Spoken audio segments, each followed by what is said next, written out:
আসসালামু আলাইকুম, সকলকে স্বাগত জানাচ্ছি আমাদের আরও একটি নতুন টিউটোরিয়ালে। আজকের টিউটোরিয়ালে আমরা বিগত 50তম বিসিএসে দৈনন্দিন বিজ্ঞান থেকে যে কোশ্চানগুলো এসেছিল এই কোশ্চানগুলোর বিস্তারিত ব্যাখ্যা নিয়ে আলোচনা করব। তো সম্পূর্ণ প্রশ্নটা যদি আমরা একসাথে আলোচনা করি তাহলে আমাদের ভিডিওটি অনেক লং হয়ে যাবে। তাই জন্য আমি ধাপে ধাপে অর্থাৎ সিঙ্গেল পার্ট বাই পার্ট একটা একটা কোশ্চান করে আলোচনা করব এবং একটা একটা করে আপলোড করব। তো আপনারা ভিডিওটা না টেনে, যদিও ভিডিওটা একটু লং হয়, আপনারা দেখার চেষ্টা করবেন, তাহলে আপনারা সম্পূর্ণ ব্যাখ্যাটা ভালোভাবে বুঝতে পারবেন। তো চলুন আমরা চলে যাচ্ছি আমাদের প্রশ্নে। প্রথম প্রশ্নটা আমরা যেটা দেখতে পাচ্ছি যে কোনটির দেহে নিউক্লিয়াস ও সাইটোপ্লাজম নেই। আমরা এখানে অপশনগুলো দেখতে পাচ্ছি যে শৈবাল, ছত্রাক, ভাইরাস এবং ব্যাকটেরিয়া। প্রথমত যদি আমরা ভাইরাস নিয়ে একটু কথা বলি, খেয়াল করুন ভাইরাস শব্দের অর্থটি কী। মনে রাখবেন ভাইরাস শব্দের অর্থ হচ্ছে তরল বিষ। এখন এই ভাইরাসটা কি? দেখেন ভাইরাস হচ্ছে একটা আণুবীক্ষণিক সত্তা যেটা নিউক্লিক অ্যাসিড এবং প্রোটিন দ্বারা তৈরি। তো এই ভাইরাস জীবদের ভেতরে একটা জীবের মতো আচরণ করতে পারে, অর্থাৎ স্বাধীনভাবে বংশবিস্তার করতে পারে, কিন্তু জীবদেহের বাইরে এটা একটা জ্বরের মতো আচরণ করে, অর্থাৎ নিষ্ক্রিয় অবস্থায় বিরাজ করে। তাহলে খেয়াল করুন যখন জীবদেহের ভেতরে থাকে সে জীবের মতো আচরণ করে, আর যখন জীবদের বাইরে থাকে সে জ্বরের মতো আচরণ করে। তার মানে এই ভাইরাস জ্বর এবং জীবের দুইটার মধ্যবর্তী অবস্থা। এটার মধ্যে জ্বরের বৈশিষ্ট্য আছে এবং জীবের বৈশিষ্ট্য আছে। তো আমরা প্রথমত যদি জড় বৈশিষ্ট্যগুলো নিয়ে একটু কথা বলি, খেয়াল করুন ভাইরাস হচ্ছে অকোষীয়, অর্থাৎ ভাইরাসের দেহে কোনো কোষ নেই। এখন খেয়াল করুন যেহেতু কোষ নেই তাহলে তার দেহের মধ্যে তো কোনো কোষীয় অঙ্গাণু থাকবে না। তাহলে এই কোষীয় অঙ্গাণু কোনোটাই উপস্থিত নেই এই ভাইরাসের দেহে, যেমন সাইটোপ্লাজম, কোষঝিল্লি, কোষপ্রাচীর, রাইবোসোম, এমনকি মাইটোকন্ড্রিয়া তার দেহে নেই। তারপরে দেখতে পাচ্ছি আমরা তাদের দেহে কোনো বিপাকীয় এনজাইম নেই। এখন এই জিনিসটা কি বলা হয়েছে খেয়াল করুন, আমরা যখন কোনো খাদ্য খাই ওই খাদ্যটা আমাদের পরিপাক হতে হয়। এখন এই খাদ্যকে পরিপাকের জন্য আমাদের দেহে বিভিন্ন ধরনের এনজাইম থাকে যেটা খাদ্যটাকে ভেঙে সরল উপাদানে পরিণত করে। তো এই তাদের দেহে খাদ্য পরিপাককারী অর্থাৎ খাদ্যকে বিপাক করার জন্য কোনো এনজাইম নেই। আর ভাইরাস পরবর্তীতে আমরা যেটা দেখতে পাচ্ছি যে ভাইরাস জীবকোষের সাহায্য ছাড়া স্বাধীনভাবে প্রজননক্ষম নয়, অর্থাৎ সে জীবদেহের সাহায্য ছাড়া বংশ বিস্তার করতে পারে না, কারণ একটা নিষ্ক্রিয় অবস্থায় নিষ্ক্রিয় বস্তুর মতো থাকে। তাহলে দেখতে পাচ্ছি আমরা যে ভাইরাস জীবদেহের বাইরে রাসায়নিক কণার মতো নিষ্ক্রিয়। তাহলে এগুলো ছিল ভাইরাসের জড় বৈশিষ্ট্য। এখন আমরা যদি দেখি ভাইরাসের যে কিছু জীবীয় বৈশিষ্ট্য, অর্থাৎ কেমন আচরণ করে জীবদেহের ভেতরে, খেয়াল করুন পোষক কোষের অভ্যন্তরে। এখন পোষক জিনিসটা কি? পোষক হচ্ছে যার দেহে বসবাস করে।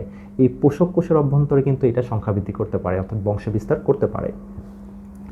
আর ভাইরাস কি কি দ্বারা তৈরি? খেয়াল করুন ভাইরাস হচ্ছে নিউক্লিক অ্যাসিড আর প্রোটিন দ্বারা তৈরি। তো এটার মধ্যে নিউক্লিক অ্যাসিড হিসাবে থাকতে পারে ডিএনএ অথবা আরএনএ। নিউক্লিক অ্যাসিড হয় ডিএনএ থাকবে অথবা আরএনএ থাকে। আর এটা সুনির্দিষ্টভাবে বাধ্যতামূলক পরজীবী, অর্থাৎ অবশ্যই তাকে জীবদেহের মধ্যে থাকতে হবে যদি জীবের মতো আচরণ করে। তাহলে যেহেতু অন্য দেহে বসবাস করছে, অন্য দেহতে খাদ্য গ্রহণ করছে, অন্য দেহে আশ্রয় গ্রহণ করছে, তাই জন্য আমরা এটাকে বলতে পারি পরজীবী। আর যেহেতু অবশ্যই তাকে জীবের মতো আচরণ করতে হলে জীবদেহের ভেতরে থাকতে হবে, তাই জন্য বলা হয় বাধ্যতামূলক পরজীবী।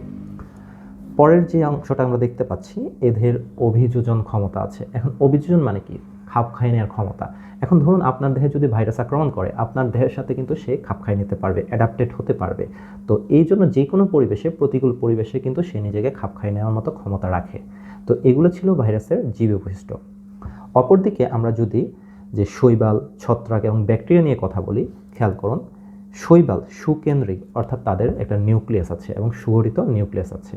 এই শৈবাল এককোষী হতে পারে কিংবা বহুকোষী, অর্থাৎ একটা মাত্র কোষ থাকতে পারে অথবা একের অধিকও কিন্তু তাদের কোষ থাকতে পারে। এদের মূল, কাণ্ড এবং পাতা সৃষ্টি হয় না।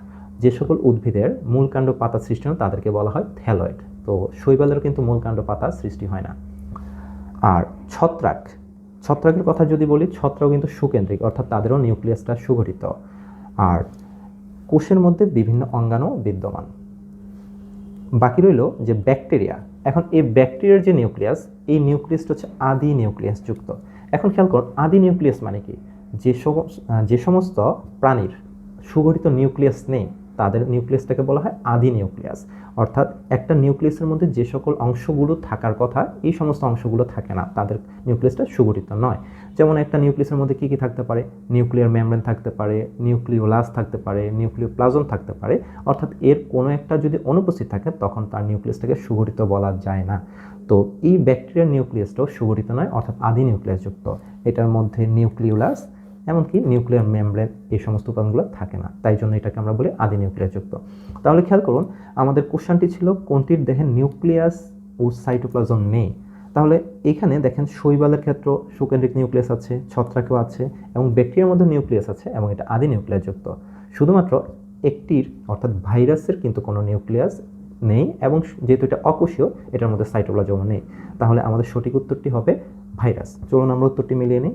আমরা দেখতে পাচ্ছি সঠিক উত্তরটি হচ্ছে ভাইরাস। তো আশা করি আপনারা এই কোশ্চেনটির যথাযথ উত্তর পেয়েছেন।